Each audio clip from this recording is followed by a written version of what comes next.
The career of the actor is waiting for the opportunity to interview for a temp position because all acting jobs are temp positions. Do you know what a commercial session director is?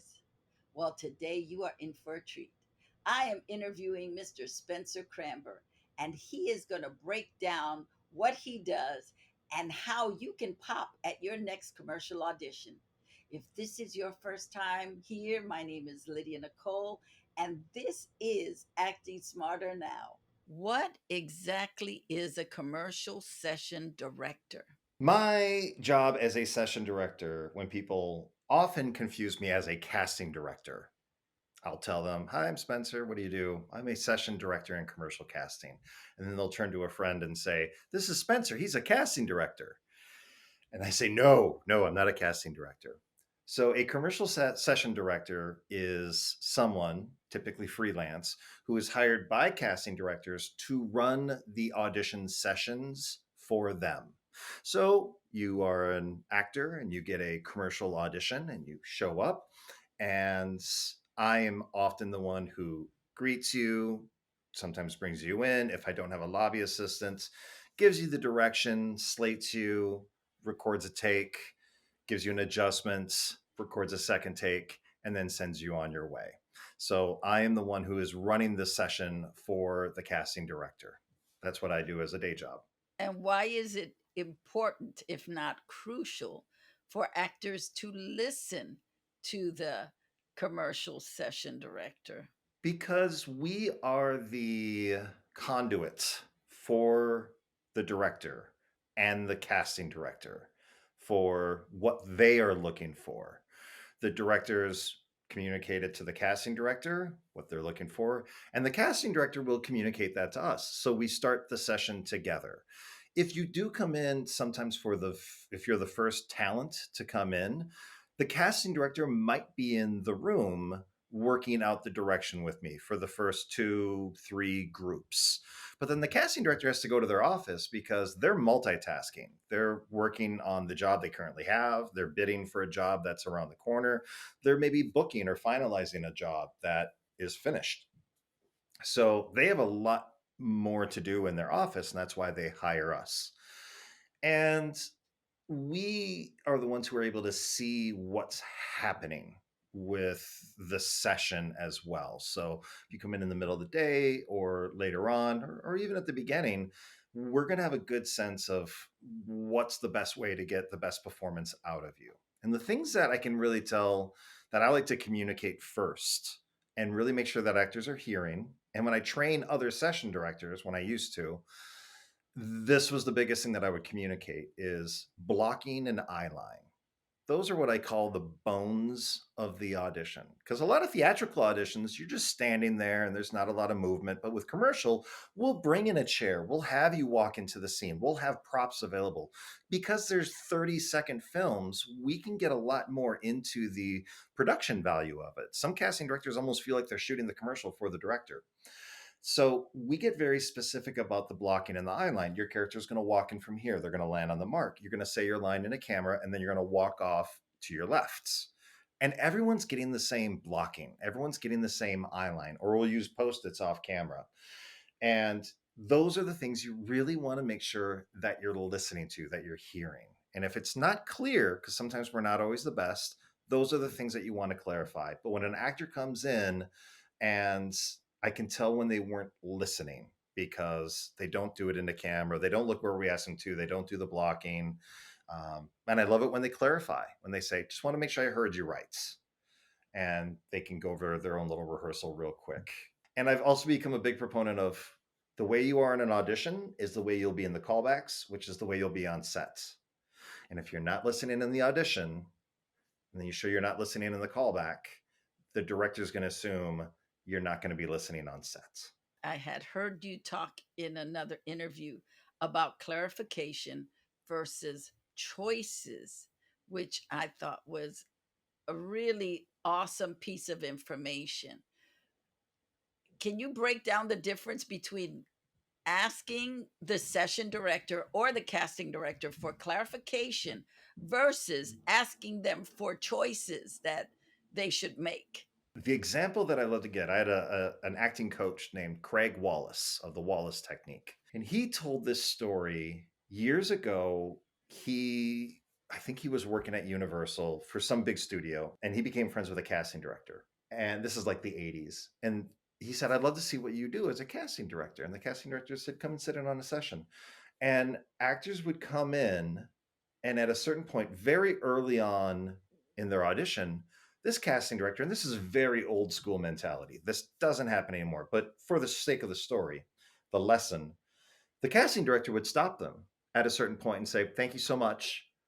And they would leave, or the casting director would let them go all the way through it. And this was very appalling to Craig. And Craig eventually said, what are you doing?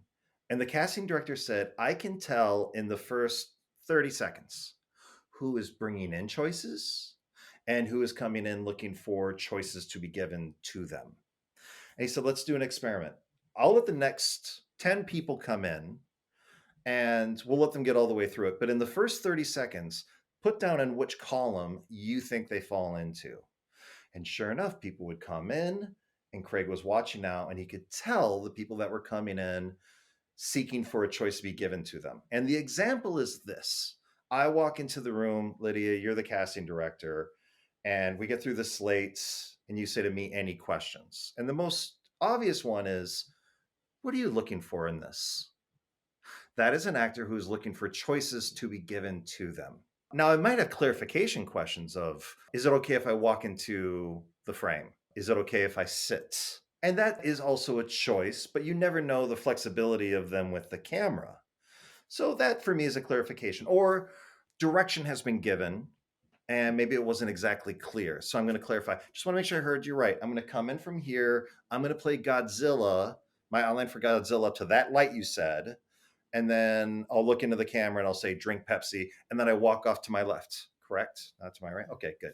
Those are clarifications. But now how I react to Godzilla is my choice. So when an actor comes in and I say anything, any questions, and they say, nope, that's an actor communicating to me they're bringing in their choice. They've listened. And if they need a clarification on blocking or eyeline or even framing, how tight are you? Are my hands in play?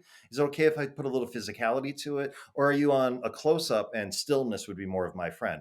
Great question. Thank you for clarifying. I'm on a close up, so the stiller you are, the better. But as far as the nuances of their character choices, how they're approaching it, that is what we want to see. We want to see an actor bringing in their choices, who they are, because that is what makes the audition unique. Acting for commercials, though it's a little different, it still is similar in that you have to prepare. It's all about preparation. You've done your homework. Now you can throw it away and have fun. And then if they like you, they'll say, "Can you do it another way?" Right? Isn't that Mm-hmm. how it works? If they like you and they go, "Oh, yeah, let's tweak what you just did. Can you do it this way?" But you've given them stuff that they can work with. And you want them to be different in their own grounded way. If everyone comes in and they say, make the same choices for me, then they will look like everyone else. But if they come in with a choice, like one that we talk about is if you're doing spokesperson work and I'm talking to the camera and I am informing somebody about this product that has really changed my life for the better. And now I'm sharing this secret with them and I find joy in helping them out. Who am I talking to? And when I teach it really, and when I audition, I make these choices of, it depends upon the product. If I am talking about internet service and how simple it is, I'm talking to my mom because she's the one who sets up the internet for her and my dad, and she's constantly confused about it. But I can be like, Mom, Spectrum is so easy to use. They're so quick, so efficient. You're not going to have any problem with them. And that's very different than talking to one of my friends who's very tech savvy. And that's one great way of also making a take one different from take two. When someone says, hey, that was great, I got no notes, just do it again, make it different. Now I'm going to change who I'm talking to, and I'm going to talk to Mhm. one of my friends who is looking for faster internet, and I can focus on that, versus coming in and saying, who am I talking to? Because a lot of people think like, oh, I'm talking to the camera and I'm selling a product. And that's not really developing a relationship. And what interests us as an audience is seeing somebody having a relationship and having a conversation with somebody. Help them out as the audience and help them feel communicated like they're heard in a conversation where I'm just the only person talking to them. And that's as an example of sign of really good spokesperson work. When I'm auditioning, I should prepare 2 or 3 different ways. Yes. Yeah. Especially for commercials because they're so short. We typically, and first of all, one of the things that I love to preach is it's an art form, so there are no absolutes. So if you ever hear me in any of our conversations use the word always or never, call me out on it because I'm wrong. Because I could sit here and say we always do 2 takes, but that's not true. Sometimes we do 1, sometimes we do 5. You don't know. But let's say a majority of the time we're doing 2 takes. And I've come to learn through my experience as a session director, you're pleasing 2 parties by doing 2 takes. The first take, you're pleasing everyone, but in my opinion, you're specifically pleasing the advertising agency, the agents who have wrote and are producing this commercial for their clients. So I'm going to make a choice. I'm going to deliver the script as written, and I'm going to give a nice, clean kind of commercial read on it. Now we're talking about differences. Let's say there's nothing that needs to be fixed. And a lot of actors get confused by they get an adjustment and right away they go to this negative place of, oh, I did something wrong. The session director, casting director, or director are now fixing it, which is not always the case. And sometimes we do a poor job of communicating that. Sometimes we will give an adjustment just to see range, but we say it in a tone that makes the actor think that they've done something incorrect. And I've seen many good directors and casting directors, and I try to implement this myself, of saying, hey, that was great. Now let's play with it. That way, an actor can feel like, okay, I gave them what they wanted. And now actors should know, now we're just seeing what else I can do. Versus, we missed this moment. Let's do it again. But that's a fix. And that's good to communicate of like, okay, yes, I hear what you're saying. I missed this. I can do that. Let's do that again. Or typically you want to just say copy or give a nod. And so on a second take, I will make different choices and I'll either kind of have those planned out or I just go with it in the moments. And some of the way I like to educate and direct people to do it differently is talk to somebody different if that is apropos to the scene, but maybe you have a scene partner that you're working with. So they're already there and the relationship is already established. On the second take, another thing that we like to do to please the director, now just the director, is changing the script a little bit.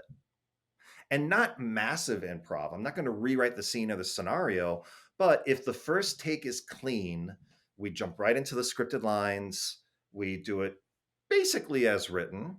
And then at the end, we add a little thing we like to call the button, which is just a little bit of additional improv. It could be verbal, it could be non-verbal at the very end. On the second take, with permission, hey, can I play with this now? Can I add a little bit? Yeah, sure, go ahead. I'm going to throw in a launch. I'm not going to do it exactly as written. If there's certain elements in the script that I can change by replacing, let's say, I'll get a hot dog and a beer. On a second take, I might say, you know what? I'm going to get that slice of pizza and, ooh, the slushy looks good. That's what I call a simple substitution.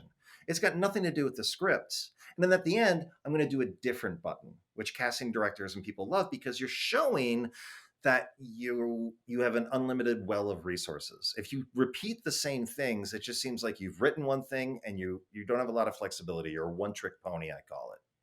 And that's one way to make a second take different from a first. Now you're showing the director when you're on set and the script isn't working, that they can come up to you, and this has happened with me on set many times. They can come up to you and say, hey guys, I'll cover up your microphone.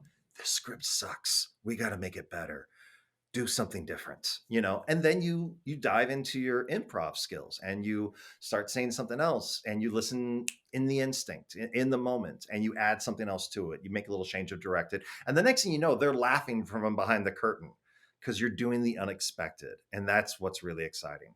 And just other couple quick examples that I like to direct is you're doing a scene. Let's say you're on a phone call and the person next to you hits a horn button every time they make a sale. You're in like one of those sale offices, and they hit a button that makes a loud noise and a siren goes off every time they make a sale. Well, the first take, it's the first time this has ever happened. That's one reaction. Okay, all right, thank you so much. You're confused. You're shocked. You're surprised. You really don't know what happened, so you're taking it in. That's our first take. Second take, this has been happening for 2 months. All right, thank you so much. Have a great day.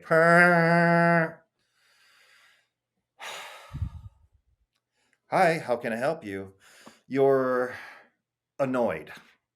You get a different reaction just by changing the circumstance. So that's another great one. This happens all the time. This is the first time that this has happened. It can also just be as simple as, I love to do this with some monologues, is try something where you're always just very serious, no smiles, and get all the way through it. And then on the second take, put a little smile behind it. And it's a very mechanical thing. There's no logical choice behind it, but you will discover different colors, different nuances, and you will show range. I want to ask a question about improv because I was thinking of stand ups. Sometimes stand ups have a very difficult time sticking to the script and they will improv their way out of a job or possibility of a callback. When actors are told, okay, do it. We want the first time to be clean, just the copy. The second time we're going to do a little improv. There are My question for you is what are the guidelines there if they say improv? How are you how should you advance the material?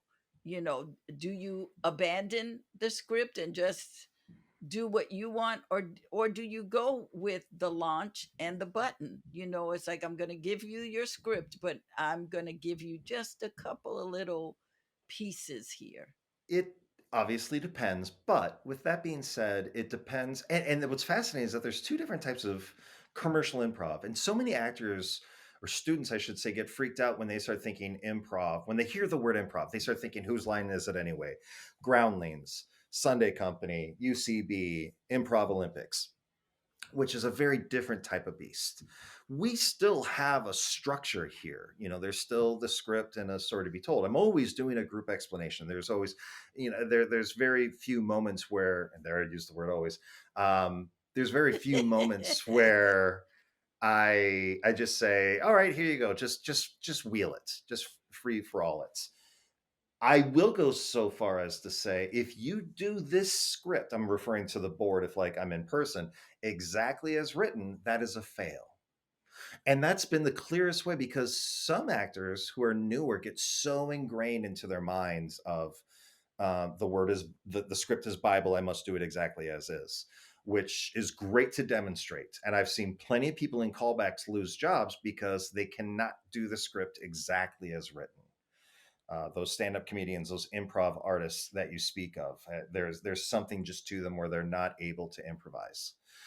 So it is finding that blend. For me, it's just fleshing it out for yourself. The simplest way is saying replace with the, and throw in some ums and let it feel more fleshed out, like you're having a conversation with someone rather than talking at someone.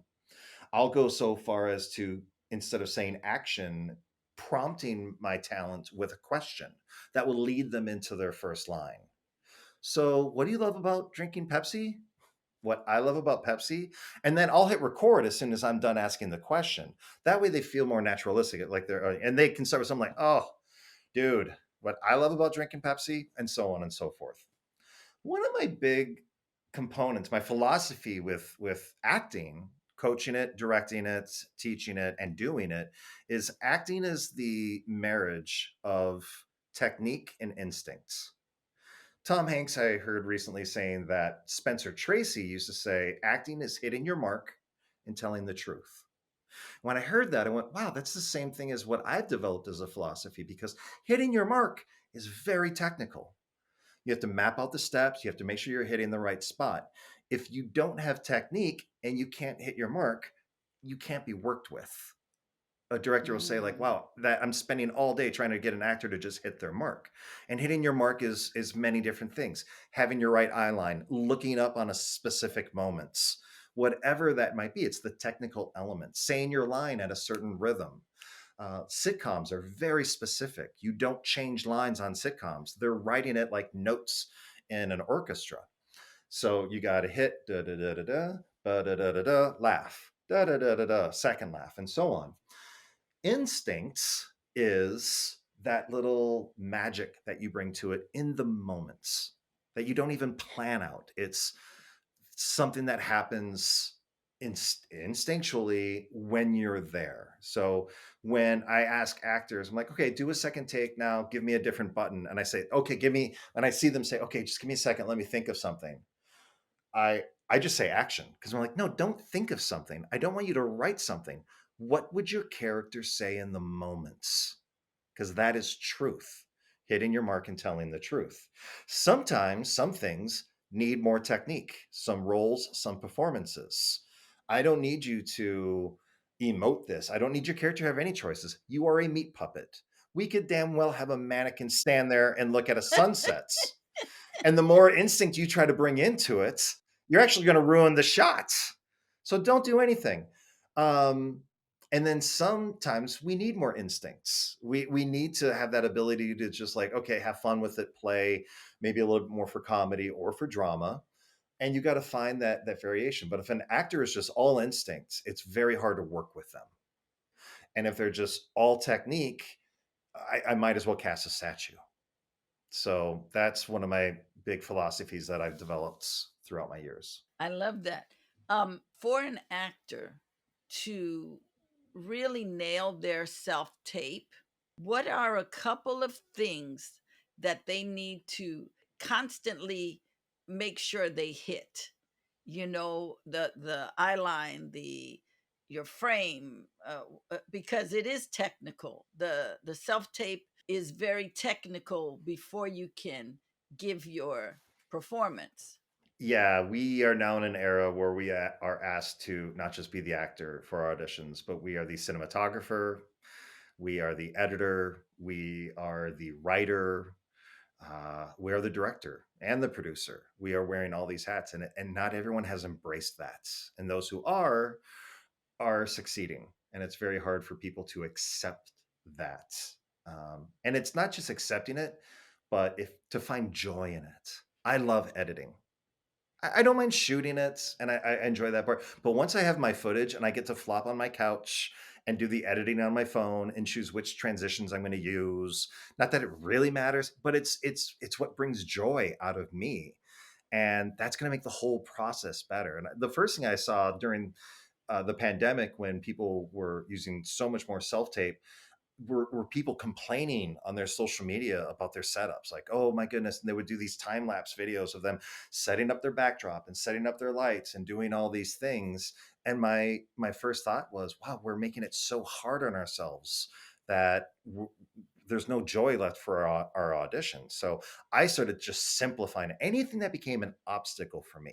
Oh, I have to put up my lights. Okay, screw it, I'm leaving my lights up. So that way, when I have an audition come in, I can't sit there and mope and say, "Oh, put it." It's like, nope, you got no reason to do that. Your lights are already up. Your backdrop is already up. And this is my setup, by the way. And so now I just have to flip a switch, put my camera into my phone into a holder. I'm ready to go. And anything that's making it difficult for me, I'm removing that obstacle. So that's the first thing I kind of learned. And you're absolutely right. The first elements are the technical. I'll talk about the technical, but then I'll talk about the performance of the self tape that's really helping people nail it. Having your camera at eye level is very important. A lot of people still think that I can have my laptop on a table, but then it's looking up at you. If I can see the ceiling above you, that's a bad place to be in. Camera should be at eye level. And you need to have a plan, to all my actors out there, for you are in the middle of a Zoom callback or audition, and the director throws something at you. Let's say you're starting off on your feet, and then they say, you know what, I would really love to see this next scene. I'm going to throw something at you seated. How do you go from having your camera at standing to seated at eye level with ease? What is your plan for that? And a lot of actors don't have that, and they go on, as to use a poker term, they go on tilt. They start and they don't know what to do. And now they and they're not going to not book, but they're not going to be in their best mind space for that. Not just your lighting, having a simple lighting, the amount of people that still get on and they're shadowing themselves, or they have a window behind them and just not understanding those basics. Let's go back to the chair, Yeah. because just to help actors out there who have either encountered that and freaked themselves out, um, and they're on a callback. Should they have it just in case at the ready? Should they, what can they do to take that stress off of them, to go, okay, they may ask me this, this, and this. So can I have these three things ready in case they say, oh, okay, well, we want you to sit down here, or we want you to uh, go out of the frame and then come back in. My default is standing, because if you're standing, we can still believe that you're seated. So if just imagine I'm standing right here, I'm on my feet, but I can turn and look like I'm on a computer if that's the scene. Hey Bob, I'll get a double burger with cheese, thanks, and then go back to what I'm doing. And then if the director says, okay, now let's have you walk into the scene, now I can just do that. But if I'm started off seated and then they say, I need you to walk into it, it's harder to achieve that. If it's a driving scene and I'm on my feet, I can just look, if I frame it close enough, if I move close enough to the camera, I can look like I'm driving. I don't need to be seated with that. So I would say that the best default is on your feet, because we can cheat it like you're seated on your feet. It's harder to cheat it like you're standing if you're already seated. Does that make sense? Yes, absolutely. Absolutely. And it just reminds me, just in general, when you're auditioning, you should always be on your feet, I think, just Yeah. because your energy is going. You sit down, you lose that energy, right? That Yeah. energy is dissipated. And use your common sense. It really disturbs me when a person sees a scene and it says, you're in line for a hot dog at a ball game. And I come in and they're seated. And now you're creating a bad relationship in your audition right off the bat, when I have to say, like, oh, you're seated? Yeah, yeah. Well, it says that you're in line at a baseball game. Oh, yeah, yeah, yeah. And it's just like there's a lack of common sense. And now I have to wait for them to go through the task of getting their camera adjusted. And they'll literally like tilt their camera up and be like, is this so you want me standing? And I'm like, you got to raise your camera up. And now you can already feel the relationship turn in the audition. I'm not their advocate anymore. They have become my obstacle as a session director. There's got to be a little sense from my actors of using some common sense of, oh, it says I'm walking in a frame, I'm standing at the altar, why would you be seated? And a lot of people are probably listening to this saying, oh wow, that's so silly, why would people do it? They do. You mentioned common sense, and Yeah. actors don't have common sense. And the ones who do work, let's just say that if you're not working, check your own choices. We get in our way. We're not. You said something in an interview that I heard, and I thought, this is it. Show up and listen. Being present is showing up and listening. And when you come to auditions, it's important to be present. Are there any little tips or tricks that you can share with your fellow actor that says this is how you come and get present? There are tricks. For myself, I learned a great one from my therapist. Count backwards from 100 by threes. 100, 97, 94, 91, 88, 85, 82, 79, and so on and so forth. You have to be in the present to do that. Your mind can't shift to the future where anxiety lives. It can't shift to the past where depression lives.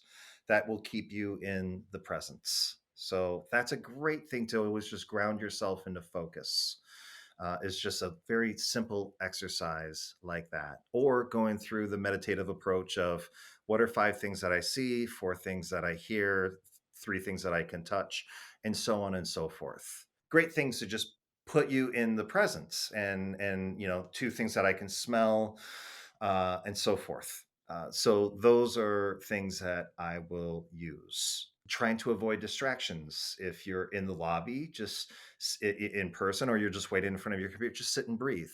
Put your phone away. A lot of actors fall into the trap in person if they see a lobby filled with their actor friends, and they spend more time socializing than preparing for a job interview, or to give a performance, depending upon what approach you want to take. And I've had actors literally come into my room and saying, "I'm so sorry, I'm not prepared at all. I've just been chatting it out there for the last 10 minutes." And I've gotten to the point where I'm like, "All right, well, guess what? You don't get to audition right now. You got to wait till the next group explanation, and don't come in anymore and talk about how you're not booking and you don't know why. You just told me why. You're not here focused. You're here being distracted because you have all your friends out there." I know a lot of people in this industry. When I show up as a session director, and when I show up as an actor in the lobby, I walk through, I give my little nod, I acknowledge their presence, and then I go hide in the corner and I do my work. And when I'm done, if somebody else is there or they want to connect with me, I'm like, "Hey, hang out until we're both done, and then we can have a good little catch up. And I want to hear about what's going on with you." But until then, we're there to do our job, which is to tell a story, to be a part of the story that we think we can tell. And then after that, then let's have social hour, because that is very important. This is where people lose the job. This is where they lose callbacks, in that place of, oh, so and so and so and so and so and so. It's like, no, nobody's important when you come in the room to prepare. You should not look at anybody. Just get your stuff, sign in, and go take your seat and just focus on your stuff, because that is death to an actor. And I heard you talk about how that you find more union actors acting foolish, not your words, my words, acting foolish, and chatting it up, and then coming into the room chatting it up with the people, instead of coming in the room focused, ready to deliver. That is insane to me. You are a professional actor. Just the fact that you have your union card should say, "I am a professional. I know how to show up. I know how to prepare. I know how to come in ready for the scene." And when you spoke about the fact that non union actors are more ready than union actors, my heart stopped. I was embarrassed for my fellow union actors, that that is even, we're even having a conversation about this. We work so hard. We pay all these dues. We take all these classes. We are racking our brains to figure out, how do I get an audition? And then you get the audition and you're not paying attention. That's a little insane. And auditions are so few and far between now. I mean, it's flipped so much, and a majority of commercial auditions are non-union. And I have seen it switch a little bit since whatever that interview what was that I did, when it was, because now when a SAG actor gets an audition, it's so rare. They feel like they come in, and it's a little bit of a double-edged sword here, because now they come in and they're just like, "Oh my God, I have an audition. I'm so excited. I'm so grateful." And they really want to seize this opportunity. But then they also are now seeing their friends for the first time that they haven't seen in so long, that they also get kind of like, "Oh, it's so great to see," and it becomes this beautiful reunion, which is great. It's sweet, it's important. But you also have to know, like, do your job first, play seconds. Hmm. You can acknowledge them. You can be like, "Oh my God, it's so good to see you." Hang out afterwards. You want to go get a coffee or something like that. And hey, and some people are good enough. There are plenty of people that can sit in the lobby the whole time, chat it up, and they can come in and they can crush it. So if you're one of those people out there and you're getting callbacks and you're getting avails and you're working as a SAG actor, and that's just part that relaxes you in a certain way and it's working, great. But if you're sitting there saying, I haven't had a callback in forever, and I'm not booking, and I haven't been working. But then you're also doing all these not to dos as you're showing up late, and all these other things. Then you got to check yourself. It's not a you're the problem, not not the universe. You're the one who's adding to it. Let's talk about the mindset. That's where we get in trouble 90% of the time. Is not that we're not talented, we don't have technique, we don't know what we're supposed to do, but we come in, woe is me, I can't book work, I'm not getting the calls. It's trash can talk. Everything that's dirty and nasty just comes out of your mouth, and the gratitude, it has disappeared. It's like, I am so grateful I got an audition, I am so grateful to be in the room, I'm happy I get to do this, I get to audition, not I have to, but I get to. I get to come in the room. I get to talk to you again. Oh my God, this is great. I am so happy to be here. What do you need? I'm ready to go. The mindset of the actor has to be coming in, bringing joy. How can I be of service to your 30-second film? What can I do for you? As actors, that is not something that is shared enough, that we do all the work, we prep, we have our choices, we get our costume or our wardrobe, all that stuff, but we leave out the biggest component of the whole enchilada, which is gratitude. How can I serve your piece, Spencer? What do Hmm. you need me to do? How can I help you? Yeah, yeah. To give and it's an important thing, not just for what we do as storytellers and actors and actresses, but just in life. I'm a single dad. I'm a divorced dad. And people will be like, "Oh, can you do something this weekend?" And I won't say, "Oh, I have to do this thing with my daughter." I get to do this thing with my daughter. And that comes from a place of gratitude. I'm so happy I get to be a part of her life. And versus, it's an obligation, like it's a burden to me. My daughter's not a burden to me. She's a source of joy. And the second I start treating her as a burden, I'm going to start having that behavior.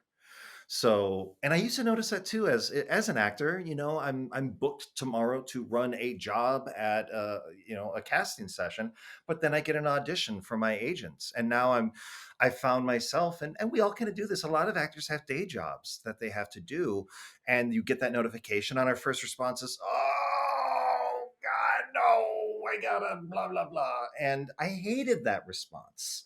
So just like getting a self tape, and people be like, "Oh, I gotta set up my lights and my camera and everything." It's like, no, remove those obstacles. So when I would be running something in person, I would get an audition. I would just have my list of things to do. Okay, I'm going to text these other session directors. I'm going to get coverage. I'm going to be okay with paying somebody to finish a job for me. I will get my options. I will approach my casting director and say, "I have an audition tomorrow in Santa Monica. I'm not going to be available for the rest of the day. I have these 5 people available to replace me. How would you like to proceed?" And they understand that versus me bringing them a problem. So the mindset, I love. There's a Bryan Cranston video, advice to actors. And it looks like he's backstage at an award ceremony, and someone just asked him, "What's your advice to actors?" And he goes, "Know your job and do your job. Your job is to not get a job.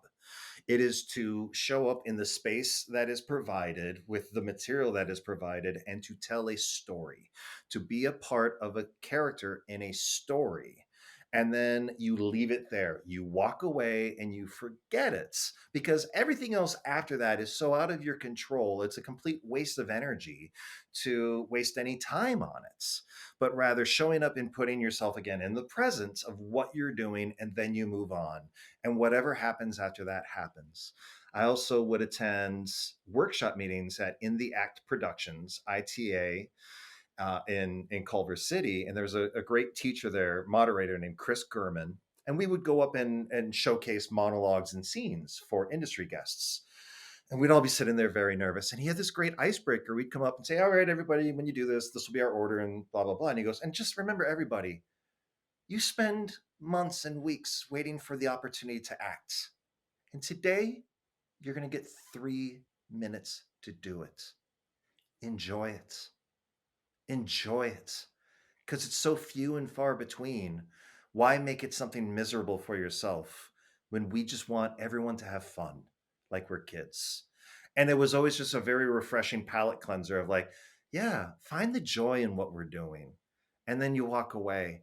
A kid isn't playing, having a tea party, and then walking away thinking, oh, was I good enough? Did I make the right choices? Am I going to hear back from my friend about whether they liked me or not? No, they're just in the moment, using their imagination. And that's, I wanted to get back. I just wanted to finalize the thought on what we do in the room to help with self tapes. And the other thing is, your imagination as an artist is one of the greatest tools in your toolbox to really envision the world around you. And one of the simplest things that I see is I'm talking to Frank here and I'm looking him in the eyes, but then I notice his dog. And then I look back up at Frank and I take in his dog again. I have to really know what I'm looking at because so much of the soul is in the eyes. So if I'm just talking to Frank and then I'm referring to his dog, but I never look at the dog, I don't believe the scene anymore because the actor isn't experiencing the truth of the moments. They're just talking to Frank the whole time. Their eyes are never acknowledging the dog that's down there. And I can already tell that the actor does not have the belief in their imagination as if this is really happening. So first of all, technically, I have to put my eyeline near camera. I learned from Anne Grinley Studios, if the camera is noon, I want to put a majority of my action, if it's not in the camera, to either 11 o'clock or 1 o'clock. Those are the sweet spots. And then whatever is happening around, here I'm looking at Frank, looking at his dog, looking at his wife, back to Frank. If I just know where I should be looking with my vision, my concept, my imagination, it allows the audience to believe in it. So Yeah. know what you're seeing, know what you're hearing, be in the Mhm. moment as if it's really happening. Live in the not knowing. Live in the not knowing. One of my teachers at UCLA always shared with us too, Salome Jens. I call it living the adventure Yes. because you never know the adventure. You just are open for it, right? Mm-hmm. You know, you decide if it's pleasant or if it's a horror. you know, you know, it's like, okay, someone says I'm taking you on a trip, but I'm not going to tell you what it is. You get to decide, oh my God, I'm going on an adventure. This is great. Or I hate that. I want you must tell me what it is. You know, it as actors, we live in adventure that and we Mm-hmm. have to embrace adventure. It's like I am so blessed. A good phrase is don't anticipate, participate. Don't Mm. anticipate, participate. And it's a really hard thing for actors to learn, but all because we know the end of the story doesn't mean our character does. Our character has to be in the moments, and discovery is one of the most amazing things for an audience to see a character experience. We love seeing the light bulb moments, and sometimes with good writing it is a discovery for both the character and the audience at the same time, and sometimes the audience knows the information and we want to see the character discover it. So discovery in Michael Shurtleff's Audition book is a whole chapter, and it's a fantabulous thing. And we call those light bulb moments. And sometimes the light bulb blows up and it's very bright and very quick, and sometimes it's a slow dimming effect and you can see the character think through it. But I don't know if 10 seconds from now a ninja is going to hop through my window and have an attack, and I'm just here stupidly talking to Spencer, and then that's going to happen and character Spencer is going to experience. So we have to read the script as the talent, but as portraying the character, we have to, yeah, I love that, live the adventure. Take it in, take it in. It's like, oh my God, we've not been here before. One of my favorite saying is, "I've never been here before, so I cannot, I can't anticipate because I haven't been here before. I don't know what's going to happen." And so it is all new. It's got to be new. You know, no matter how many auditions you go on, each audition is new. It's like, oh, I'm going on another audition. Ah, it's like, when were you doing Groundhog's Day? Because this ain't it. This is a new thing. You gotta come. I think this is just me. I think being a creative is the closest thing you have to uh being connected to God, because he's the big creator and he's given us the ability to be the little creators. And when we paint, when we sing, when we dance, when we act, we are opening ourselves up to being poured into by God, because when you do your job properly, you leave your body. What happened? I don't know. I don't know it's like when you're really in the moment, you kind of leave your body. You're like, wow. That is those moments. So I think we have to look at our craft in a different way, even if we only get the 3 minutes to wow somebody. 3 minutes is a long time if you come prepared. You are giving them your goods. When you said the 3 minutes, it reminded me of, I used to do stand up for a long time, and for about a year, I would get on the line at the Laugh Factory to do 3 minutes on open mic night. And I would have to get there by noon and wait 8 hours to then get up on stage and do 3 minutes.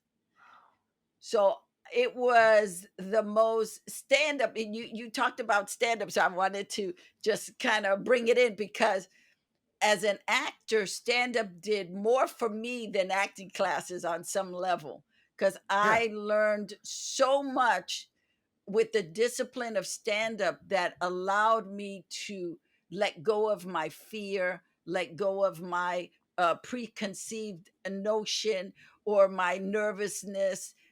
In stand up was where I learned to be of service, that I was getting on stage because someone needed a laugh, not because I'm going to be funny now. But oh my God, there are people hurting here and they just need to laugh. So, how can I Mm. be of service?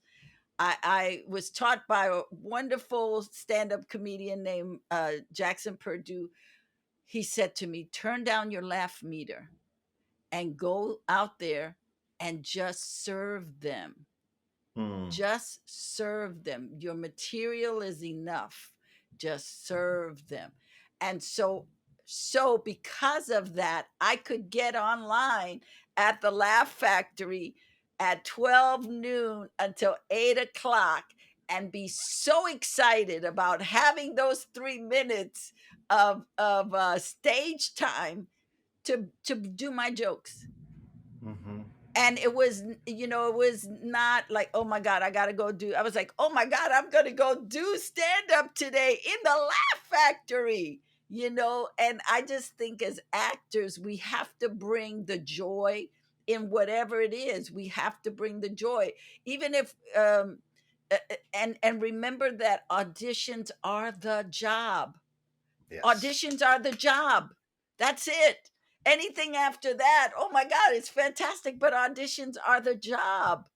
And so if we learn the self-tape technique, and then we can put it, it's set up, everything's set up. Now we get to bring the joy in front of the camera. I was just doing a self tape the other night, and I fell so in love with doing it. I just kept on doing takes. I just let it roll, and I just kept on doing take and take and take. Finally, I had to stop. I'd be like, because I could do this all night.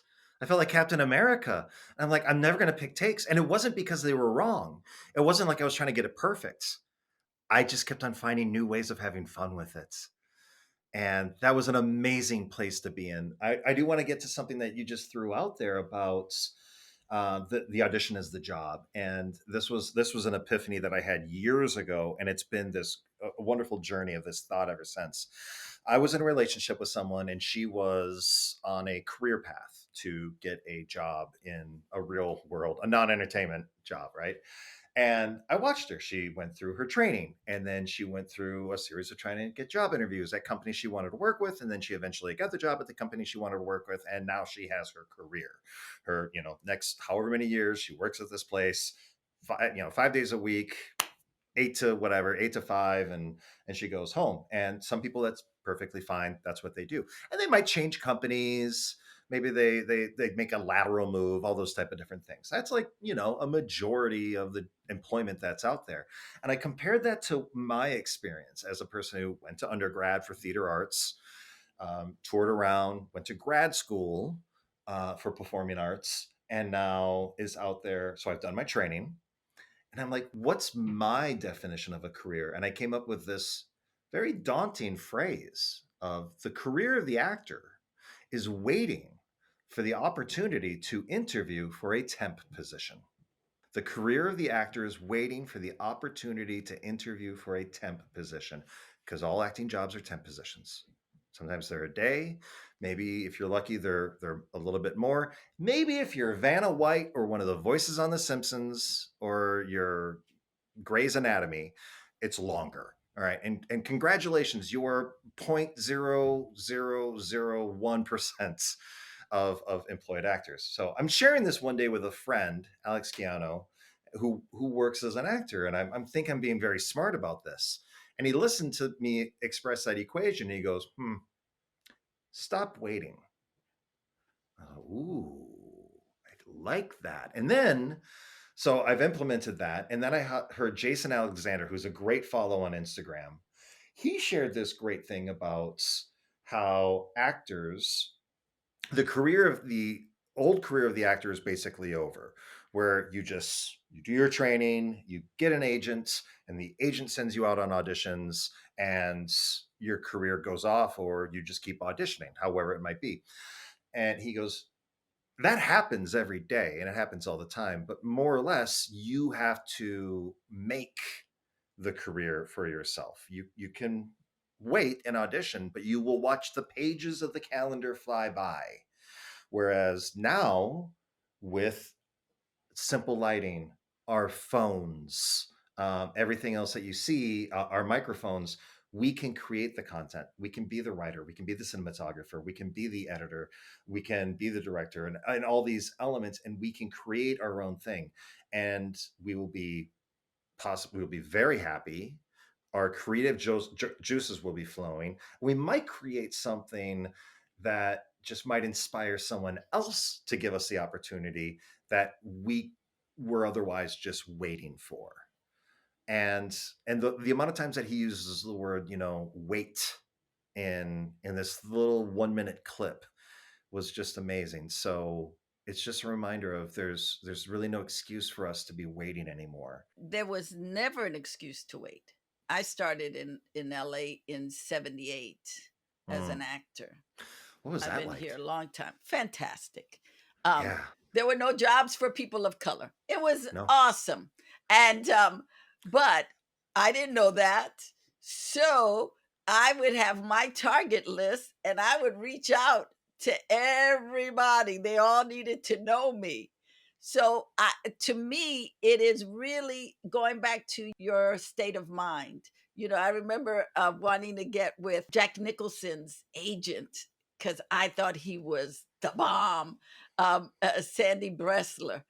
And so I was doing everything to get in that office. And I finally got in. I had a meeting, and he said, well, there's nothing I can do for you because there's no roles for Latinas. There just isn't. I said, but Sandy, you're Sandy Bressler. You can do anything. And he said, but I can't do that. So I went back. I went back home and I thought, yeah, that's not good enough. And I remember the Pet Rock had just come out. Evian Water was just being popular. This actor that I knew had opened up a little flower shop at what was then the Chalet Gourmet, which was it's now Bristol Farms, but it was right on Sunset and Fairfax. and she would make these extraordinary arrangements that she would sell at a very high price outside of this little chalet gourmet that was one of the few places you could actually use a credit card, a little supermarket type thing that you could actually use a credit card, because before then you had to pay cash. And I said, could you make a flower arrangement for me, and I want you to pick out the most funkiest looking flowers, and I want you to put the pet rock and the water and create a bouquet for me. And I took it to his office and I said, Sandy, you can do anything. If you believe you can, people will buy it. And he called me up, he laughed. I didn't get with him, but he said, you're gonna be fine. You're gonna be fine. I know you're gonna be fine. But to me, it was not about um who, they're not doing roles for me. It was like, okay, well, I have to figure it out another way. So I was never waiting. I was always, when I couldn't get in the door as an actor, I said, well, then I guess I'm going to go do stand up, because stand-ups get ahead of the actors. Like when the season would start, they were always going to the comedy clubs to look for stand-ups to have shows done from them. So I said, okay, I'm gonna do stand-up.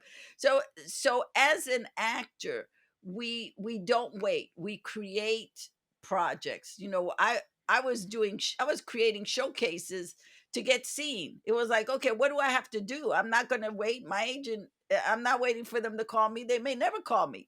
What can I do? It is my job to get work, not somebody else's job. And I think that is sometimes that's where actors get stuck. Hmm. They're waiting on someone else, not realizing, wait a minute, this agency has at least 135 people they're repping. You think they're going to be calling you every other day? I don't think so. So what can you do for yourself right now? Can you help them? And my first agent, after I got my SAG card, I was getting so many calls because I was submitting myself for all kind of things. I would look at the Hollywood Reporter or the Variety. That was how I started my morning. I would go to the newspaper stand. I would get my highlighter and I would circle things that I was like, oh, Steven Spielberg is getting ready to do so and so. Okay, we got to reach out to Steven Spielberg. I would get my little 8x10s, put them in the envelope, send them out with a little note, and just submit. It's like that was part of my job, not Hmm. waiting for anybody to give me. And what we have today that we didn't have in 1978 or 1980 is we have these amazing pieces of equipment that we can do a scene, we can write our own scene. We got Chat GPT to help us create a scene today. We have Hmm. so much at our fingertips. And for us to sit around talking about, I haven't had an audition. What are you doing for yourself? How are you showing up in the world? What do you sell? Can you make a list of all the shows you think you could be right for because you have a certain look? And then send it out to the producers, the showrunners, not just the casting directors. Who are the writers of that show?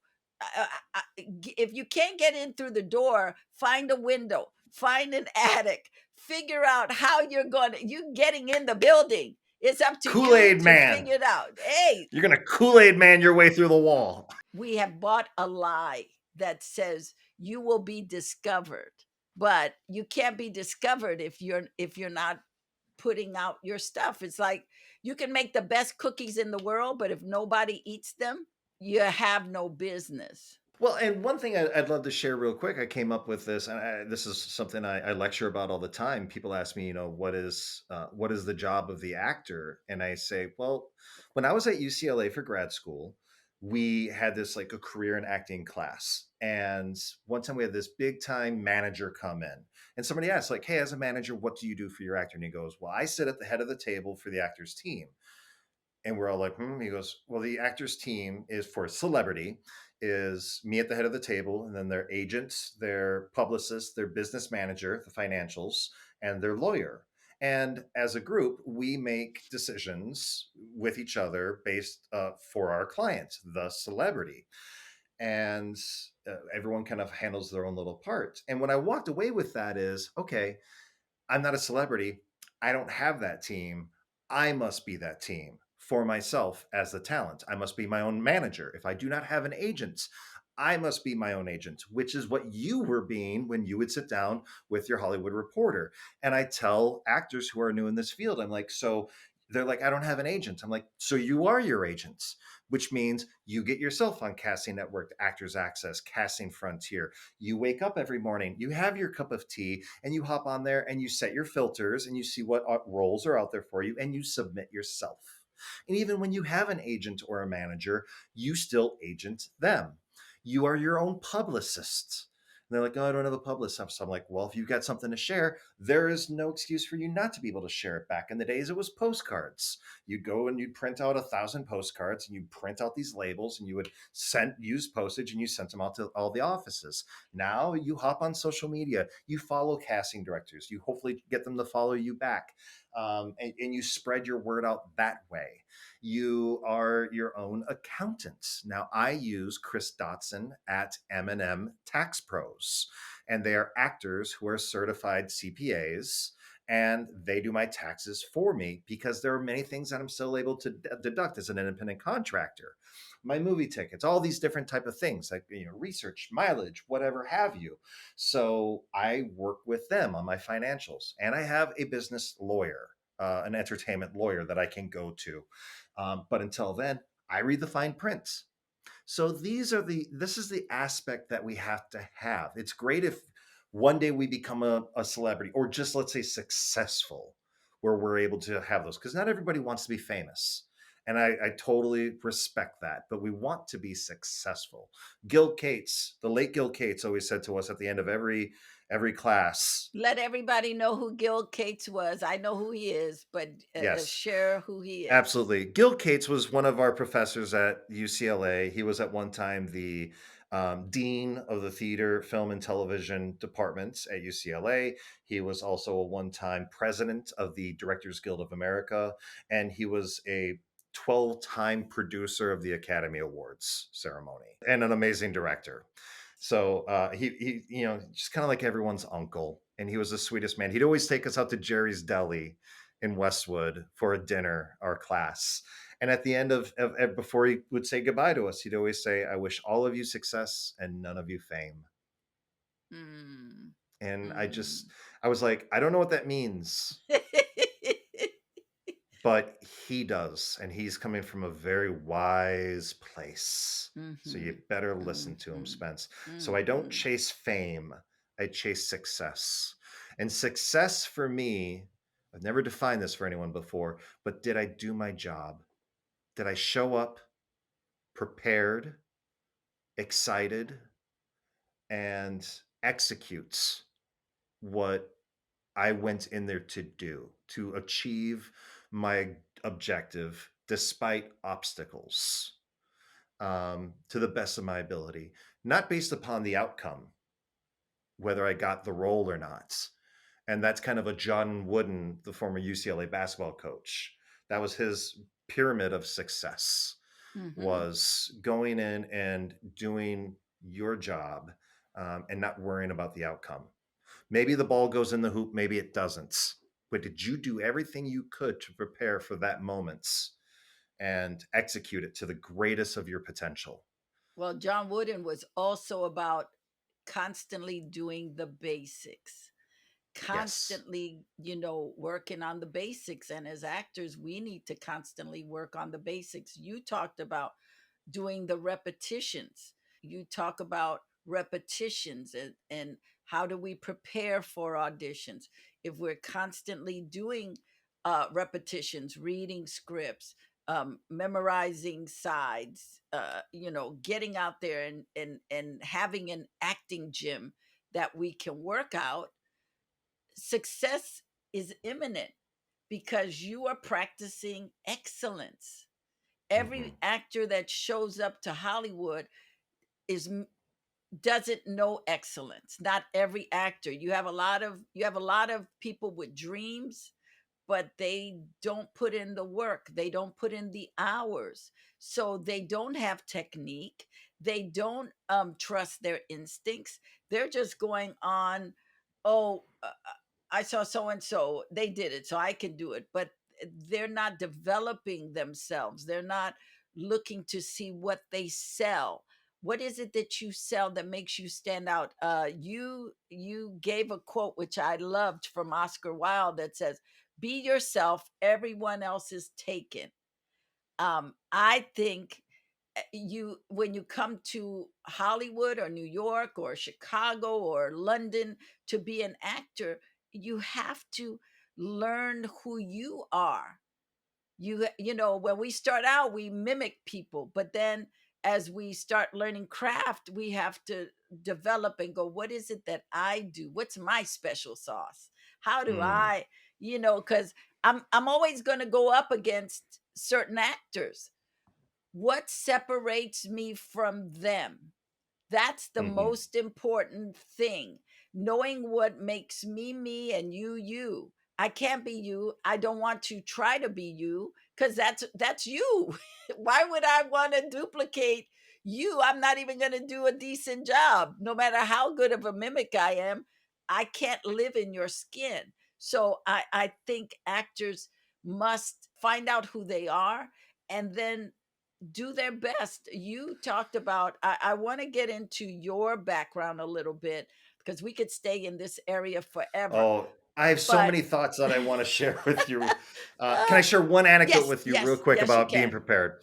And then we can talk about personality. But years ago, there was two football players that are coming out of college, 1A, 1B, and they're being interviewed by the team with the first draft pick. And they go to the first quarterback and they say, why should we draft you? Or if we draft you, what's going to be the first thing that you do? And the quarterback says, I've worked really hard, finished college. I've been in all the camps. I'm probably going to take a bunch of my friends, go to Vegas, and celebrate because it's been a lot of hard work, and I really want to take the moment to enjoy it. Fine, I can understand that. Makes sense. They bring in the second quarterback. If we draft you first, what's going to be the first thing you do? Quarterback thinks about it and says, "I'm going to ask you for a playbook." And that was Peyton Manning, the pinnacle of excellence in the NFL. The other quarterback he didn't have a good career, but he's really landed on his feet. His name is Ryan Leaf, but a lot of people don't know that name. So when I get an audition or a role or whatever it is, I don't say, "Yay, I got it," and walk away from the script. I remind myself of that story and I say, "Where's my script?" I start the work now. The work already started when I got the audition. So as soon as I get the audition, I don't hit confirm and then and I'm not perfect. I'm not saying this happens all the time, but I remind myself of hit confirm, read the damn thing. Because even if I read it through once, I can be driving, I can start thinking about it. I can start thinking about it. I can start processing it. So just a note to your viewers, ask for the playbook as soon as you can. And Yes. study it and digest it slowly so you Hmm. can understand it. Because how many times do we read something and we don't get half of what it's saying? We only get it as we read it over and over and over again. My One of my favorite go-to books other than the Bible is The Artist's Way. And every time I read that book, it speaks to me in a whole different way. As a matter of fact, I just finished interviewing Ivana Chubbuck, and I was in Oh, her class. I studied under her, and I read the book a lot of times. As I was preparing to interview her, I said, "Let me reread this book." Can I tell you that there were so many things in the book I never saw before this reading? Makes And that's sense. how we are with our scenes. You know, it's like we get the script and we're looking for our lines. You know, as a beginning actor, I expect you to look for your lines, but when you've been doing it for a period of time, you need to take in the whole piece, know Hmm. everything. Who are the characters? What do they want? How are they living? Where are you coming from and where are you going to? All that, there's so many layers, that it's not about your lines anymore. It's about a world. You got a script and it's about a world, just like a commercial. It's about a world in 30 seconds, 30 to 60 seconds. It's about a world. So um as actors, we have to do our work. The glitter comes after the work has been done. You know, the premiere only happens after the film or the TV show is complete. You can't walk the red carpet unless you finish the piece. So you got to finish the piece first before you can walk the red carpet. But our mindset is so, we're on the red carpet, we're taking selfies, we're in front of the step and repeat. No, that's the cherry. That's after you made the Yeah. meal and you put out the dessert. You don't get that beforehand. So it's a thing. But I want to talk to you about what I loved hearing about you was that you decided to go to Dublin for 6 months and had a one-way ticket. I think as actors, what a wonderful gift to give yourself than to go to somewhere new and experience the adventure. So I want to talk to you about why you decided you were going to go to Dublin from Minnesota.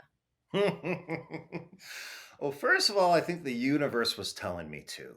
And I only know that because I was listening to the universe. I was in my senior year, and the traditional track was finish school at Minnesota State University Mankato and move to Minneapolis, try to get into the Guthrie, do Doug Lee Riggs, Brave New Workshop, try to get an agent there, maybe do little commercials and scrape by on the side. I was a Medivan driver. A non-emergency medical transporter, something like that. And then you do that for kind of the rest of your life, and it's fine. But I was in an English class, and this flyer went around about joining the English department on a 2-week trip to Ireland to explore Irish literature. And I went, this is 98. The Celtic Tiger is blowing up. And I just thought, like, wow, I would love to do that. I have Irish roots on my mother's side. This sounds very fascinating. And then about a week later, another flyer passes my face saying how to apply for a 6-month student visa. And I was like, well, okay, I'm getting the hints. I'm getting the picture. Thank you for spelling it out to me. And it just felt right. But also, I grew up in a one stoplight county. There was one stoplight in my whole county. I was raised on a fishing resort from 2 to 9 years old, and then we moved into town 3 blocks away from that stoplight. So I had a very small town existence, which was beautiful. It gave me an incredible work ethic. I'm the fourth of 5 kids. So, and then I went to a Division 2 college 3 hours away. So I had to take these kind of baby steps to do something. But I realized, I was like, our artistic obligation is to experience life and the universe, to put ourselves out there, to climb the mountaintops and then fall down in order to have to get to another range. That was a big metaphor I came up with throughout my 20s. Was I see a mountaintop, and I feel a need to climb as high as I can. Maybe I'll make it to the top, maybe I won't. Maybe I'll just get to a certain point and say, like, okay, but then I'll see another mountaintop in the distance, and I have to see what's there. And that is how we grow as artists, is through these experiences. And I tell you, there have been times in my life where I would be coming down from a mountaintop and I would slip and I would fall and I would hurt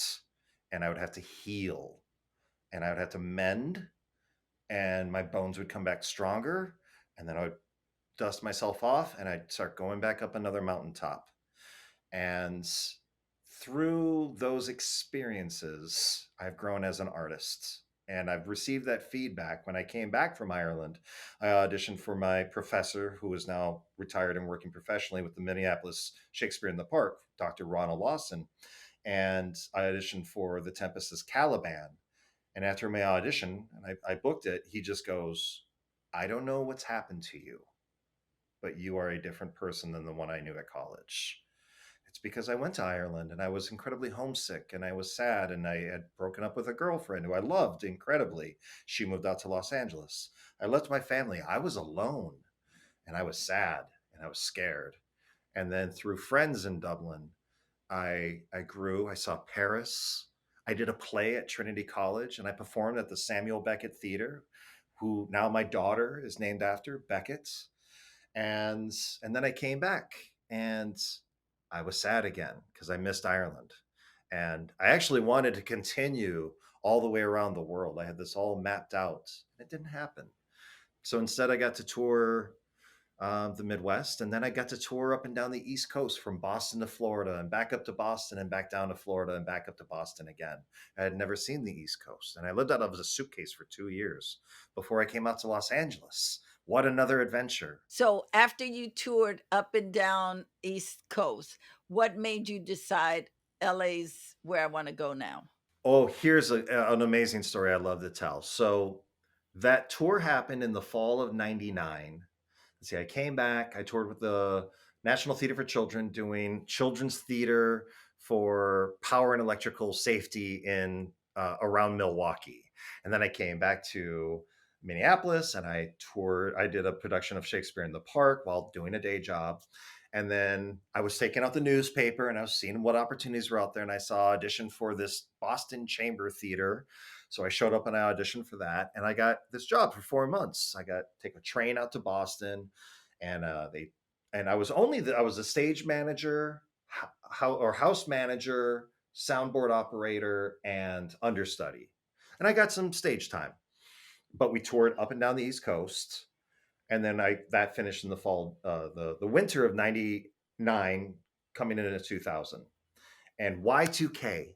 I went to visit a colleague in Chicago, and I had a great Y2K. I don't remember the New Year's Eve, but it was. Oof. And the next morning, I wake up. My friend Adam Blazing wakes me up.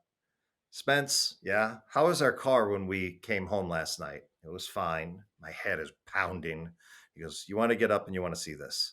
Somebody in the middle of the New Year's Eve night had thrown a champagne bottle through the back wind, heated tinted windshield of our uninsured rental car. Because I didn't have a car because I just gotten tour. And I made the foolish young decision of not getting the budget rental car insurance on the car, and I had very little money at this time. The plan was just go move back up to Minneapolis and continue doing what was kind of expected of me there, keep it safe. But I looked at this car and I'd already called and it was going to cost about $1,000 to fix, which seems like nothing now, but at that time, it was more. And in that moment, I'm looking at this broken car windshield. My buddy's sweeping it out. I just made a decision in the second. I'm like, well, there goes all the money that I had in savings and plus some that I don't. I can't move to the cities now. I'm going to have to move home with my parents for a little bit and just save. Well, I suppose now I can do URTAs, the URTAs, which is the foundation where you audition for grad schools. And I firmly believe, Lydia, that had I not been forced into that moment, I would not have made that decision out of like, well, why not? Might as well now because my plans have now changed. I can now do this, come back down to Chicago in February and do these auditions. And it was something that I'd always considered doing grad school. Some people do grad schools for different reasons, but now I had more questions about my crafts. I had gone out, I had worked professionally, I had toured, I had done these things, and there was more that I wanted to apply to it. but I just didn't think it was practical. So I went back home. I moved in with my parents. To give me something to do, I said, I'm going to go and audition. Why not? I was kind of seeing a lady in Chicago, so it was a good excuse to go see her. So I show up at her URTAs. I do all the auditioning, which was so much fun. And I got accepted to the University of Nebraska, the University of Florida, Delaware's professional theater training program, and UCLA. The first two I ruled out because they were very similar to the programs that I already experienced at Minnesota State Mankato. Delaware was all classic. Chekhov and Ibsen were like the most contemporary people that they touched. No cameras, everything Greek, Shakespeare, that. And then there was UCLA. And I got accepted to both of them. Delaware, a lot of money. They were sponsored by Baskin Robbins. Their son, Sandy Robbins, was the Wow. chair of the departments. So I would have made money, no debt, and I would have made money by being able to go there. And then you go to New York and you go that route. And then there was LA. It was a very difficult conversation with Sandy Robbins from Delaware because a little bit of remnants of like Whiplash with J.K. Simmons, who I've worked with.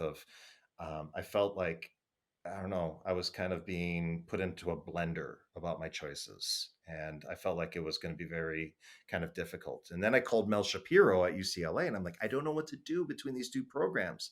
And Mel, God bless him, just goes, "Come out to LA, we'll have some fun."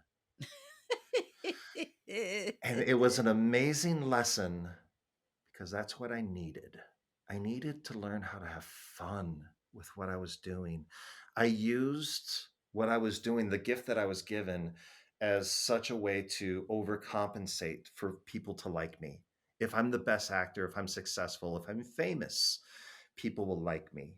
And that was a wrong approach. It wasn't healthy and it wasn't sustainable. But when I came out to UCLA and I chose it just at that moment, I'm like, that's what I need. That's what spoke to me. And I'm in debt. I'm still paying off my student loans, but I've learned to have fun with what I do in my crafts. And I still thank Mel Shapiro every day for gifting me that and my classmates. Now I want to tie the two of you being a session director and an actor. How has being a session director strengthened you as an actor? I know the role doesn't go to the most talented person, the person who's the best, the person who was the most prepared, the prettiest person, the whatever person. Doesn't matter. There's so many different soups, so many kitchens so many more chefs in the kitchen. Uh, the amount of times that I'm watching the first round of auditions and then I get to run the callback and I'm aghast that these people that I thought were perfect and amazing didn't even get a callback, or they came into the callback and they crushed it and they're not one of the selects and getting put on a veil or booking it. So it has given me the peace of mind of knowing, like how he said, Brian Cranston, you just show up and you do your job and let everything else go.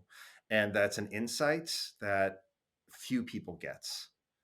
And also seeing how, we come in as an actor. If I'm just an actor, I come in and I just have my very myopic view. I do my one thing and I don't get to see how it compares to others, and the choices that they're doing and the technique and the instincts that they're bringing into it. So of course I leave and I think I'm great or I think I'm horrible, one or the other, depending upon how you're feeling that day. And when someone is able to sit in on a session with me, which doesn't really happen, but in few and far times when it has, they're able to see, they're like, this is fascinating to see 10 people do the same thing in a row and what separates them from each other. I'm like, yeah, no. And I like to share, I've worked on over 1,000 projects, commercial, sprinkling some TV, film, voiceover, modeling, stunts, dance, hosting, so on and so forth. You're Uh, an actor. my 10,000, well, as a session director, I'm saying Okay. I've worked on over 1,000 projects. I've logged my 10,000 hours of um, behind the camera directing actors for auditions, and I've slated over 100,000 individual auditions. Wow. And so that naturally just gives me, again, I would say peace of mind and freedom to know I do what I do, and that's all I can do. And desperation is not really part of the equation anymore. How can actors walk into the audition from what you have learned all these years doing all these sessions without stinking up the room? Because desperation, has a foul odor. Hmm. It reeks. It's hard to get that smell out of the audition when they come in desperate. What can you share with actors that maybe could lessen the stench? Maybe not take it away totally, but just lessen it so they don't come in so desperate that they miss their opportunity to shine. Because I think when you bring in desperation, you miss your opportunity to show what you really can do, because desperation is is at the forefront. It's the thing we see most of all. It's kind of like if an actor is nervous and they come in the room and they can't get past the paper just flapping from their hand. It's like, is there something, and I may be asking too intense a question, but is there something that you can share out of the wisdom, the experience, and the knowledge that you have gained to say, have fun? Two things. One, reps, meaning we treat our auditions so preciously because they happen so few and far between. So find a gymnasium, find classes to keep taking, continue giving yourself reps. The difference between those who book and those who don't, those who book have usually had 100+ auditions. Yeah, understandably, if this is your first 10 auditions, you're going to come from a place of indecisiveness and you're going to be more in your head. Uh, Versus once you've had so many auditions, your technique is more cemented. You're seeing what other people are doing in the room if it's group scenes, and you're like, oh wow, that person was really good, I'm going to keep a little bit of what they did, and so on and so forth. Continue taking classes.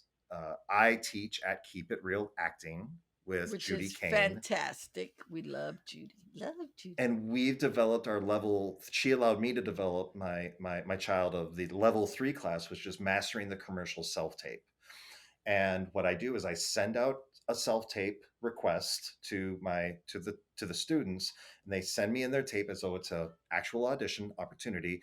And then the beginning of class, we watch all 10 auditions back to back, one after another, so they can see what the other people are actually doing in the room. I don't like classes when I teach them of students watching each other do work and then also doing it, because that's not real life. So we'll put actors into a studio and then see people one at a time. And I like to record it. That way they can bring them all back and be like, okay, let's watch all of your auditions now. So you can see. And then we'll even play the game of you're all the directors, and take your audition out of it. You got 9 auditions to watch here. What 2 people are you calling back and why? And then I'll be like, okay, so Lydia just went. Everyone raise your hand if Lydia is one of your 2 selects. And they'll raise their hand, and I'll say, why did you pick Lydia? And they'll share why. And then I'll say, Lydia, what did you like that you do? And what would you have done differently to get more votes? Because let's just say out of the 9 people in the class, you only got 2 people raise their hands for you. Not great. What would you have done differently to get more votes? And now you can see what other people are doing that have impressed them. And then I will throw in any criticisms as the teacher, but I don't allow my students to criticize other students. They're also learning, and I want to create a safe space. So I will say, I'll point out things that I see. You can point out things that you see about yourself, but otherwise we won't comment negatively about other people's performances. That's for me Mm-hmm. and them to discuss. The other thing that I would say, in addition to reps, don't put all your eggs in one basket. Don't put all your eggs in one basket. Have other things happening to the best of your. And if you need to, remind yourself of that. I had a TV and film. I had a TV audition once, and it's the first time I had it in a blue moon. And I walked in, and I was nervous, and I bombed it. It was horrible. The casting person kind of called me out, and I really should have just reminded myself of like, this isn't the end all be all. But I was putting all my eggs into one basket. If you do that financially and that market crashes, yeah, you're gonna have a problem. So you got to diversify yourself, become a super hyphen, become an artist, become a painter. Put your things in other baskets. And if you feel that overwhelming sense of I'm putting too much desperation into this one opportunity, remind yourself of all the opportunities and gifts that you're receiving on a daily basis. And if you happen to then leave that opportunity with that stench of desperation, address it. When I bombed that audition, I calmly walked to my car and I had a tantrum. I yelled, I slapped my steering wheel, but then I took a breath and I said, time to take a class. Time to take a class. I'm too comfortable in commercial auditions and I do not have enough experience. And I reached out to my resources, my friends in LA, and I said, who are your best acting teachers for TV and film audition technique? And I found Annie Grindley Studios and I studied with them. And now I've taken classes with Stacey Edwards through Keep It Real Acting, and I've studied with her and I've moved on to the advanced class. So um, just so that's the reminder. Don't put all your eggs in one basket. Remind yourself that all your eggs aren't in one basket. And then if you need to, give yourself the freedom to learn from that experience. And keep sharpening your tools, keep Yeah. sharpening them. I want to talk about I as I went through your website, actwithspencer.com. And so the first thing I want to talk about is you have bullet pointed a career in acting, how to find the right support for you. Can you give us just a little um synopsis of what that means? The first thing that comes to mind was from my teacher, Tom Orthwich, who simply said at UCLA, surround yourself with positive people. Surround yourself with positive people. And that doesn't mean that they're just going to sugarcoat everything and tell you that everything that you do is great, but they're not going to rain on your parade.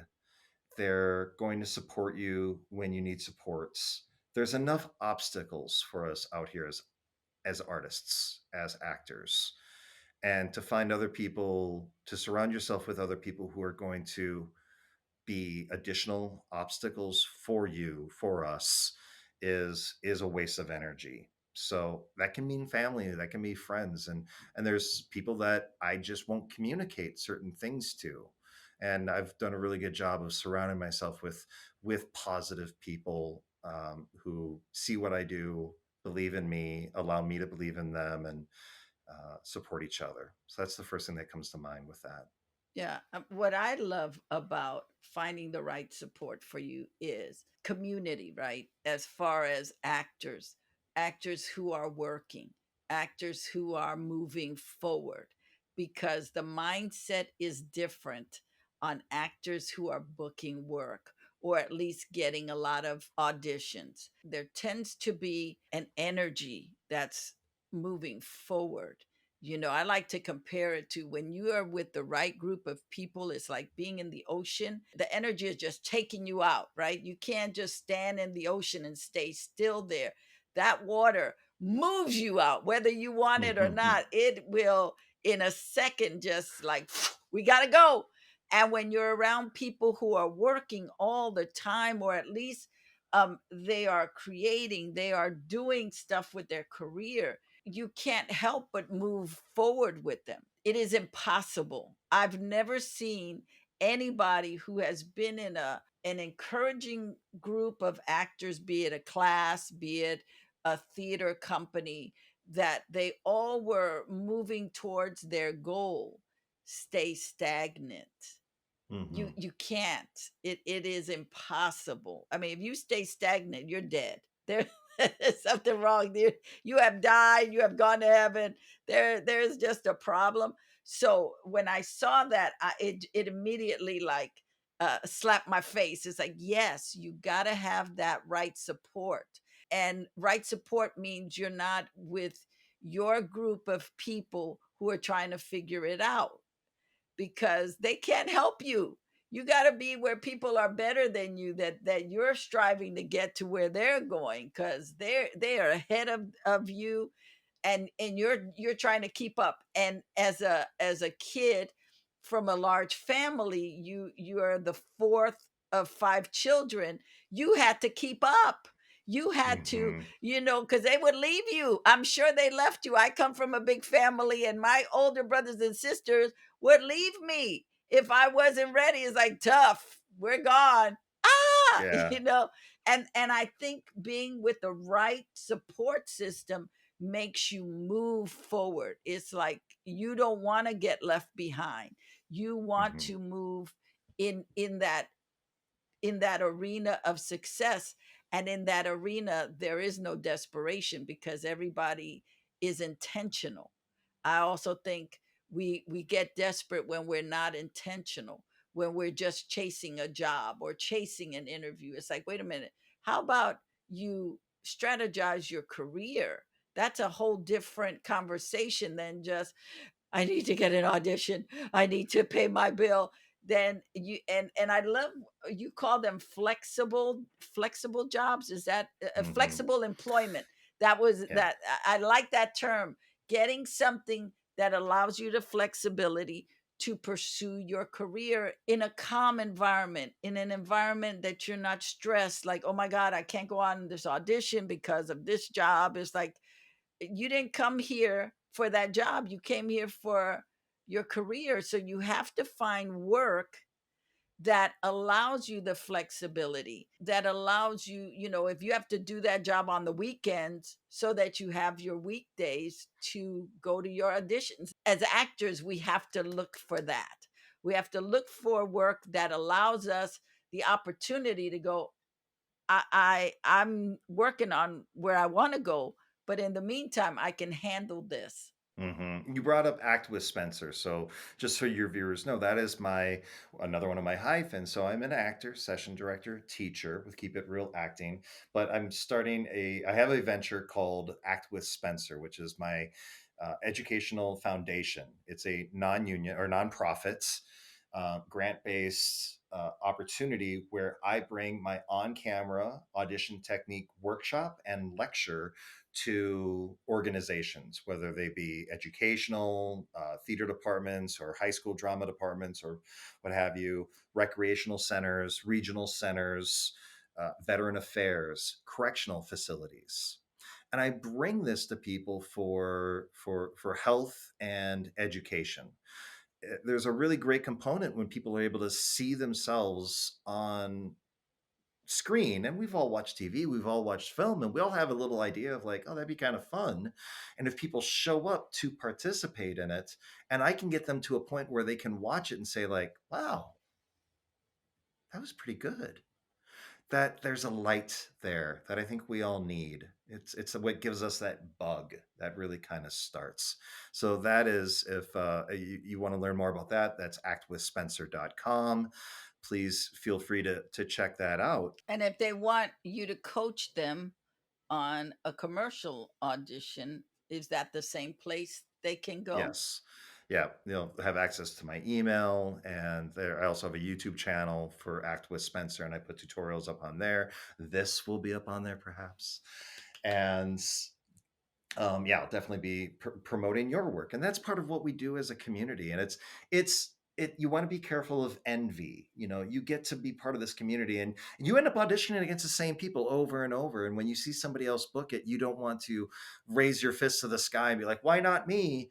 You just say, "Good for them," and you feel happy for them. There's a great metaphor that I love out there that I got from Neil Patrick Harris, that you can tell a lot of my Instagram algorithm has figured out. I like acting inspirational stories with Jason Alexander and Bryan Cranston. And Neil Patrick Harris got sat down as a child with his parents by a producer saying, the career of an actor is like surfing.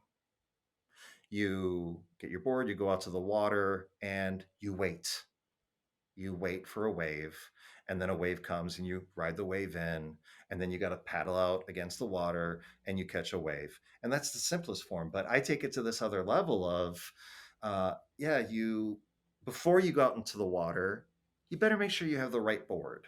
You better prepare your board, have a good wetsuit, know how to pop. I don't surf, but you got to know how to, on the sand, get from your belly to your feet. You do all the training. Otherwise, you're going to go out there and you're just going to get rolled over a lot.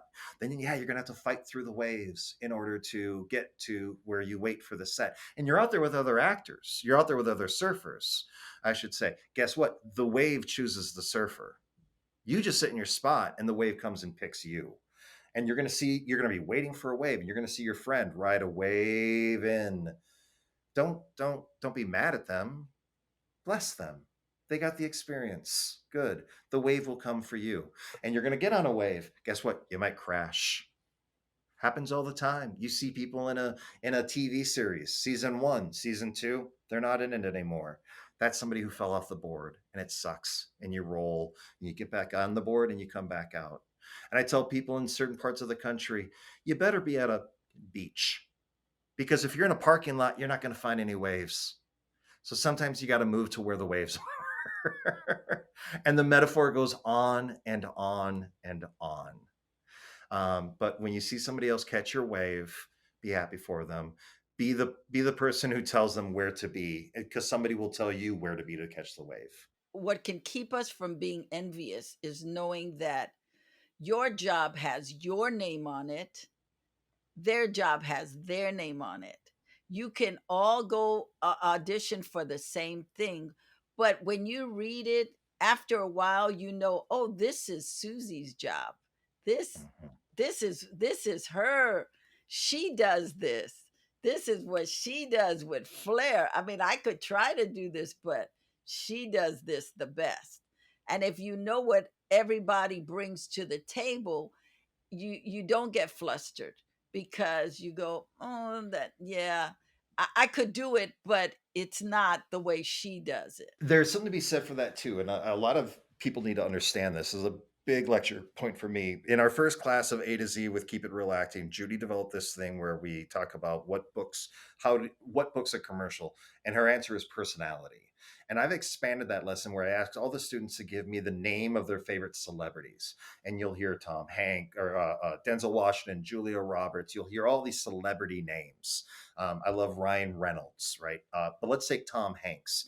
I'll say, okay, great, Tom Hanks, amazing celebrity, tons of character work, right? Well, he was just in the Elvis movie as Colonel Tom Parker. You think of Forrest Gump and all these different things. Go back to the beginning of his career: Bachelor Party, Bosom Buddies, Splash, The Money Pit. He's not playing a character, it's just him. We're not always interested in who can play the role as casting.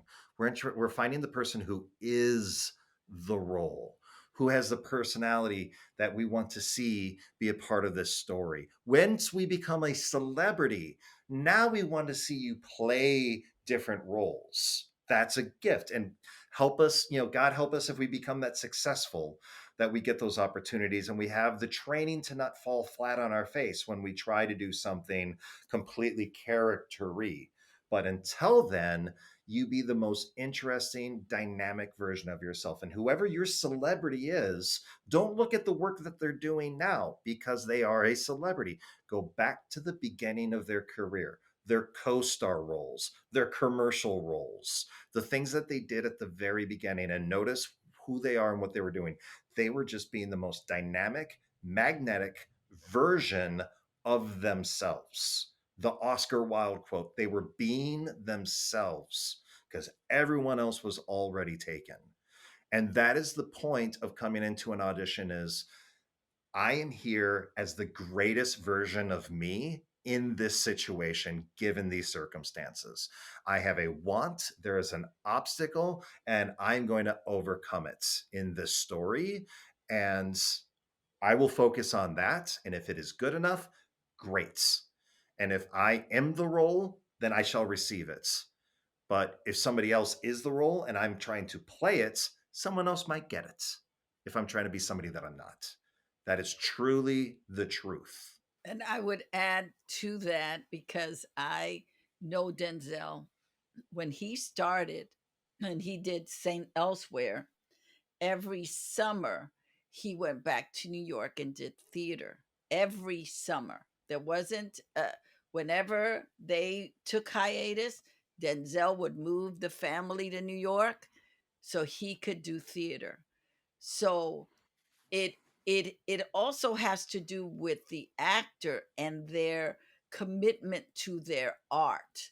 It was, I mean, I've known other actors who have gotten series and then hiatus comes and they just take a break. But it is about how are you pursuing your dream? How are you preparing yourself? How are you staying sharpened? Because you can have your season as an actor. You can be the flavor of the season and get all these jobs in that season, and then the season is gone and you did not prepare for the next season. You did not, you're stuck. And I've seen this with actors that they came to Los Angeles, they booked quickly, they got on a job because, and this happens more to young people than older Hmm. people. They come, they land a huge role, they get on a series, the series lasts maybe a couple of years, then they're out of work and they can't get hired. They don't know what to do. They are lost and then they just disappear.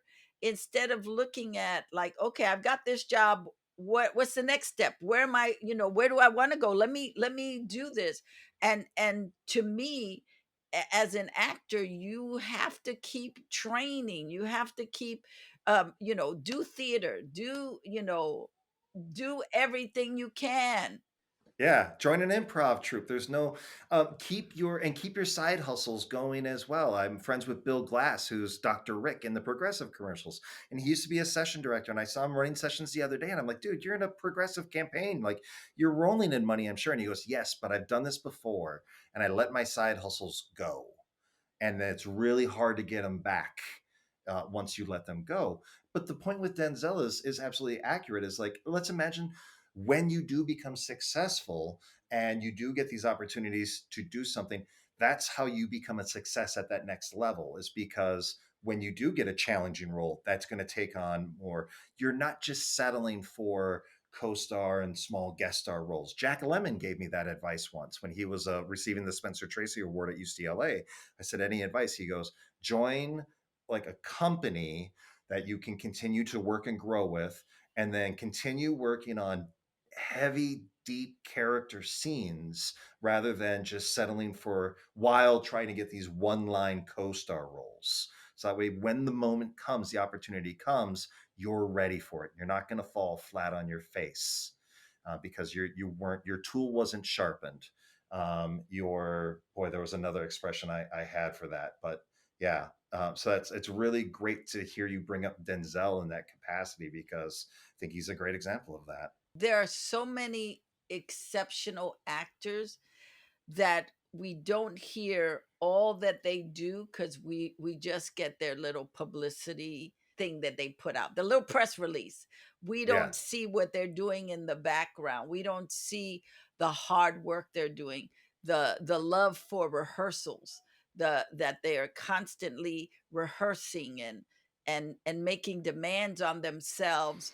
We just see the carpet. We just see the red carpet Hmm. and them taking pictures and everybody yelling their name, but we don't see that they made an investment and that investment continues to go forward. Hmm. It's like if you look at an old I'm dating myself.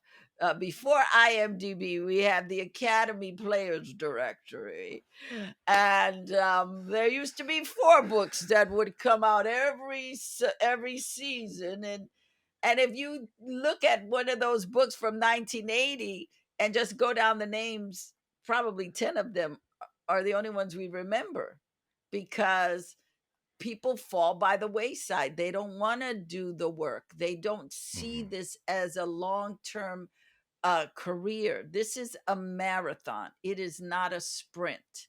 Hmm. You're building a career. You're not I got all these credits on my resume. No, you are building a career. With that comes the credits on your resume. But we have it upside down. We think the credits build the career. No, no, no, no, no, no, no. You build the career and then the Yeah. credits come. It's like you have to decide what you want to do in this business. How do you see yourself? How are you presenting yourself?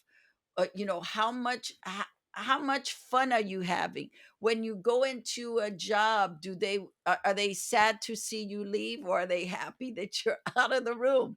I mean, Mm. all of that is part of your career trajectory. When you come in, you don't want to be the instigator. You don't want to be the troublemaker. You don't want to be the diva. You want to come in and be the team player. Shonda Rhimes said this years ago, and it changed my focus because I've been in the business um since I came out here at 18 years old, and I had already worked in New York, not in acting but in the record business. I worked in radio. I was an intern before that word existed, and I worked in radio for 5 years from the age of 13 to 18. So I learned a lot from the sense of it.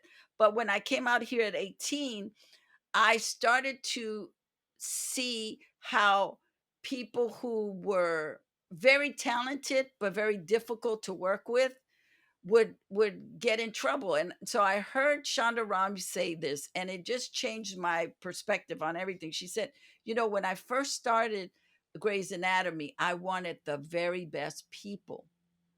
Hmm. It bit me in the butt. Hmm. And then I decided I want people who are competent but enjoyable to be around day in and day out, because we have to live with these people every day. So I started vetting people. I Because she got burned by certain actors behaving badly, she started vetting the actors. How are they on set? How are they when, if they're working a week or a month? How do they show up? And so for her, it became very important to create a culture where everybody got along, everybody did their work, there was no trouble on the set. And I think that most production companies are looking for people who are enjoyable to work with.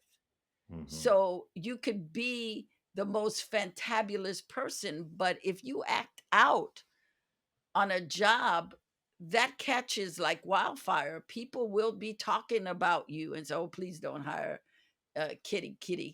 Kitty is bad. Kitty turns into a tiger on set. Don't bring Kitty here. Let her stay where she is. Yeah, she's Yeah. talented." And so you want your reputation to be a good one, and if you had problems, you want to be able to start rehabilitating yourself, so as you get back into the arena to work, that people say, "Oh no, she wasn't like that at all. She was really quite lovely to work with. She showed up. She was the last to leave. She never complained. She gave all she could." That's, as an actor, that's also part of our job, not just to memorize the lines or to give you a pizzazz on camera, but also to just be a delight to work with. Hmm.